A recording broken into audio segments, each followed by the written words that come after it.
Hello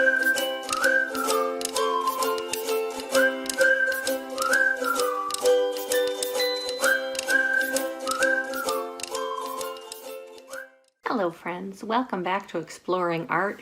You know, in our time together, we learn about a famous artist, we explore various types of art, and then we create an art project of our very own, inspired by either the artist or the type of work that we happen to be talking about. Before we talk about today's artist, I'm going to show you what today's supply list is so you have a minute to go and gather up the things that you need. What you're going to need today, a box. It doesn't need to be a big box. I have a big box. But it can be a wrapping paper box, anything so you can put a piece of paper inside your box, because our project today is going to be a little bit messy.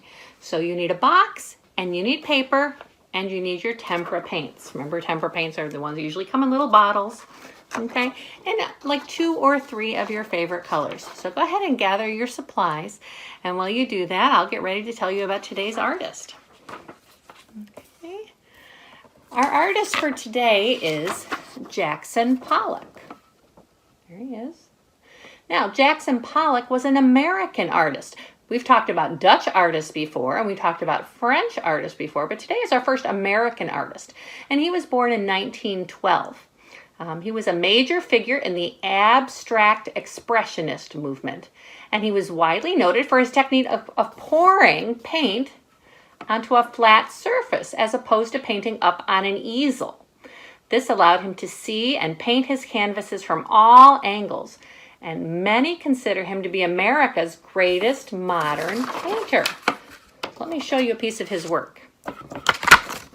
Here it is. Okay.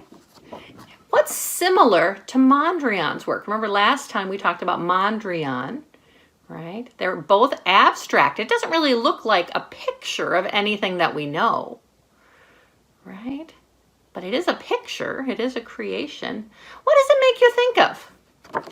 Does it remind you of anything? I guess you see something in your own imagination.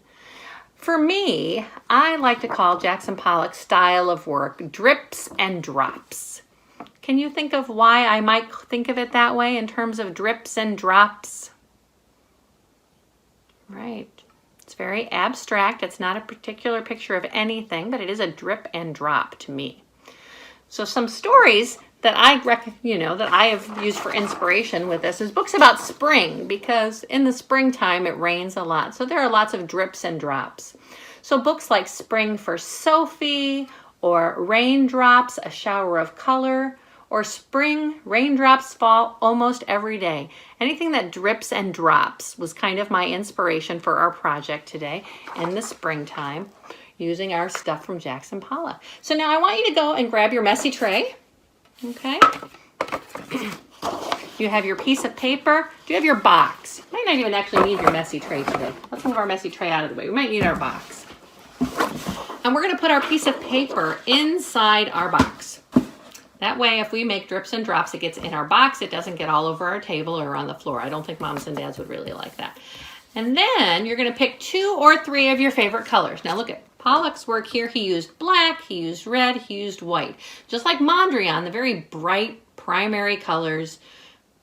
But you can choose your 2 or 3 of your favorite colors because everyone's work is special. There's no way to do it wrong. So I chose some pink and some white and some green. That's what I chose today. So let me show you. I'm gonna move my messy tray out of the way for a minute. What we're gonna do is we have our piece of paper and we're gonna use some tools you might find around the house. We are gonna use a paintbrush. I have my paintbrush, but I also have a turkey baster. You might have this in your kitchen. You might have an eyedropper. So anything that you can make drips and drops with. So I'm going to use this first. I'm going to take it and I'm going to put it inside my pink paint. I'm going to use some pink paint. Ooh, there it is. And I'm going to drip it and drop it all over my piece of paper that's in my box. So I did some pink. Now I'm going to do some white and some green. I'm going to get a lot of paint on my brush.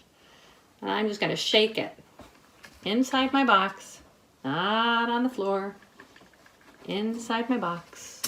Lots of some white paint now. And maybe I'll even do a little bit of green paint. It reminds me of spring, the pink and the white and the green. And I'm making lots of drips and drops in my box. Okay, so once you're done with that, let me show you what your art will look like.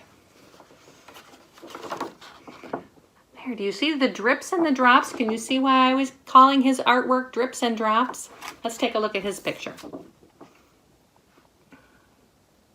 Very nice.